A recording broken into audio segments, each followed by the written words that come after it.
Ever felt like you have dreams and goals, but you're sitting on it so long that you never get your first step started? Ever felt like sometimes things are so overwhelming that you stop acting on it, you sit on it, you procrastinate? If you do feel so, this video is for you. Today we're going to talk about how you can use these strategies to overcome procrastination. Hi, I'm Ashley. I'm here to empower you, unlock your potentials, motivate you, and build your inner strength. Let's go. There are 7 steps to overcome procrastinations, and these strategies are as important, so make sure you stay till the end because all of them are crucial for you to learn.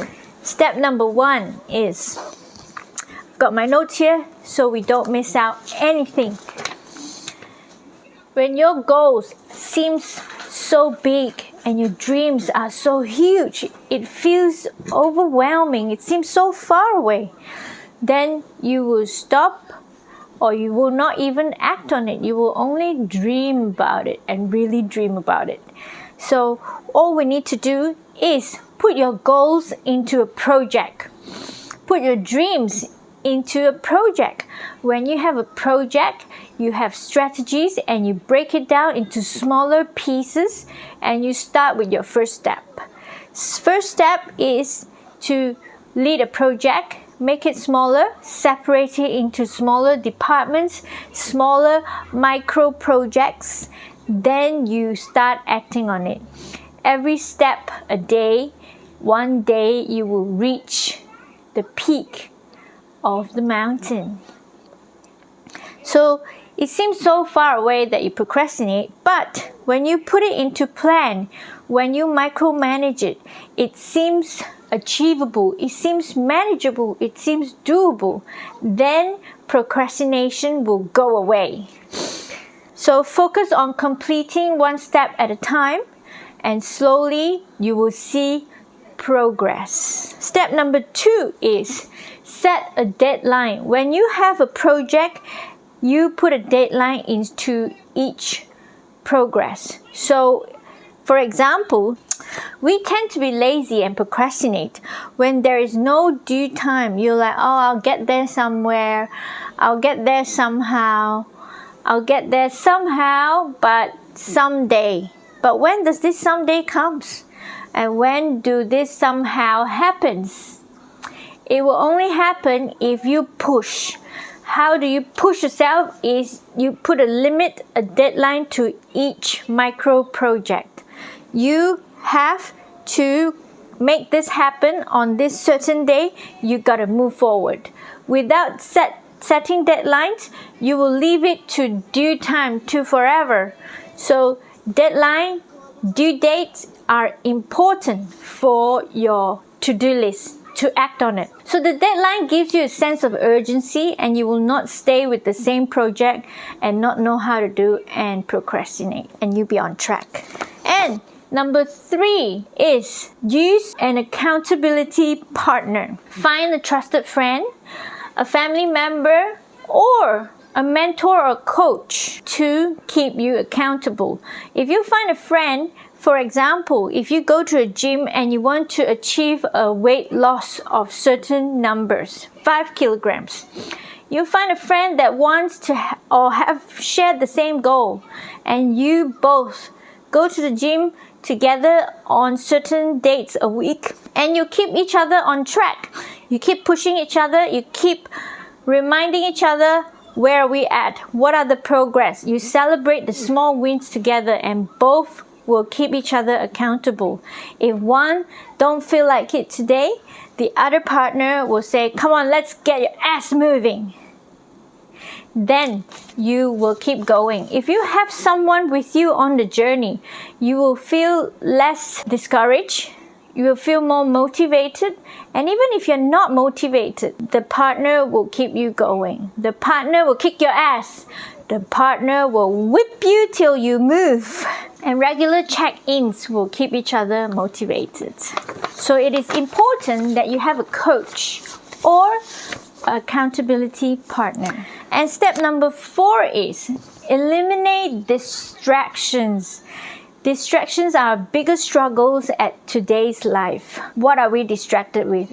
Every minute, every hour of the day, we have our mobile phones. We have so many things to look at on the mobile phones, but are they really adding value to what you do every day?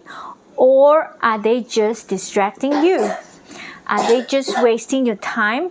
And before you know it, an hour passed by. Before you know it, 2 hours passed by. And you have done nothing by just scrolling without any directions. So distractions are our biggest enemy in today's life. How do you eliminate distraction? Is you clear out everything that will distract you and before you work on your project. If mobile phones are your biggest distraction, you put it away on silent, no notification sounds, and you work on your laptop. You work on your project step by step every day for 25 minutes. And then you rest for 5 minutes. This is also a technique called Pomodoro technique. I do talk about this in my other videos, so check out the other videos on how you manage your time. At the same time, manage your distractions is as important. Put things away that will distract you, keep your focus on and work for 25 minutes, step away and 5 minutes rest. That will help your productivity, that will be effectively moving you forward. Moving on, we have step number 5, reward yourself. Now, when you move forward towards your goal, it seems a long way. So it is important that you check your progress. When you check your progress, you celebrate your small wins. You look back and see you have been moving a long way from your starting point to today. You have done a lot. With all your progress, time to time, you self-assured by rewarding yourself. Reward yourself by relaxing and having something you like. Put up a reward system that will work for you. It will motivate you even more in your belief system that you will reach your goal someday. And rewarding yourself with the journey that you have been, that will absolutely put you forward, that your self-belief will increase. You will believe in yourself that I can do this. I will get there. Then reward system is to enhance this feeling in you, and that will keep you motivated and move forward. Procrastination, out of the door.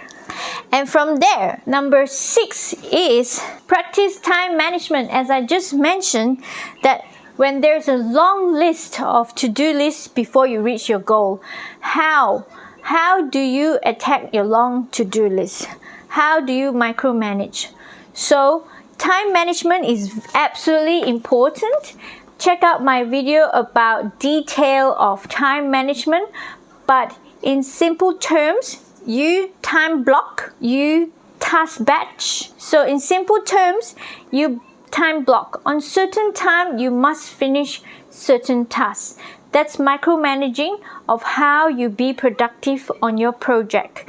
For example, if you're at work, at certain time, you must finish reading your emails before you leave your desk and go home, so that you're on track, you're on top of things, and tomorrow meeting, you'll know what's happening. If not, by tomorrow when you come to your desk, there's a whole long pile of emails that you haven't get to. You're out of date on what you need to do. Or maybe there's certain updates that you missed and you will not understand what's going on during the morning meeting. So time block.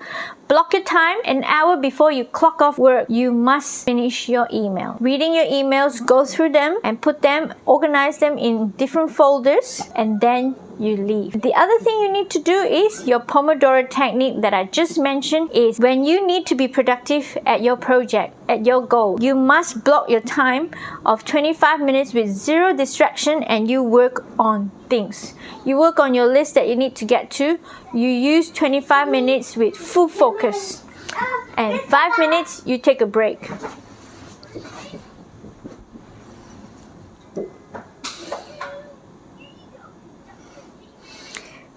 And one of the time management technique is also task batching. You batch up what you need to do that are similar in tasks and you attack on it. What happened? Who? มันถ่ายทีวีแล้วจะมีอ่ะ A few moments later. Now where are we? Yes, task batching. So you gather up all the similar tasks and do it all at once, and that will keep you focused and productive. Moving on to last but not least, step number 7. Address underlying issues. How come? Why do you keep procrastinating?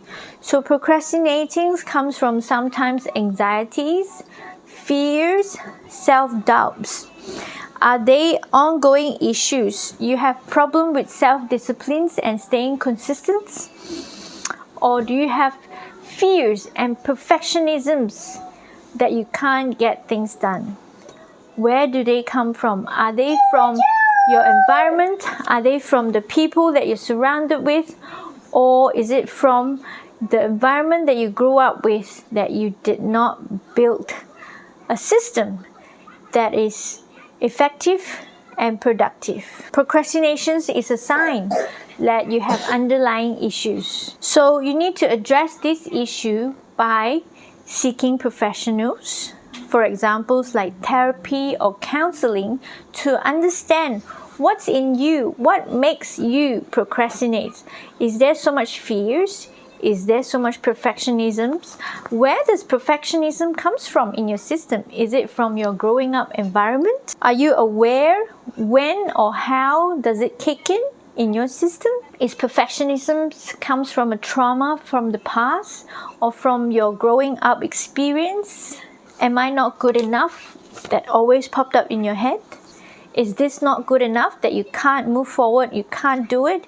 I'm not good enough, this is not good enough, and you have to do it 20 times. Your way to go around this is seek professionals' advice or counseling, and they might be able to help you that what is stuck in your system that you keep going in circles and you procrastinate. You are afraid of facing your challenges, or maybe when you face your challenges, there's so much that stops you from moving forward. There's so much fears. Where does your fears come from? Are you aware? When does it happen? Are you aware how come there is fears that you stop taking actions? So here we have it. 7 proven strategies to help you overcome procrastinations. If you have learned something, like and subscribe and turn on the bell signs for notifications for more on these to empower you. And share your experience on what makes you procrastinate, and if any of these steps helps you move forward and be more productive, it would be really nice to know. So comment below what are your experiences. We'll be gladly reading it and replying on it. Until next time, thank you for watching. See you on the next video. Say bye. Hello. Bye. Bye.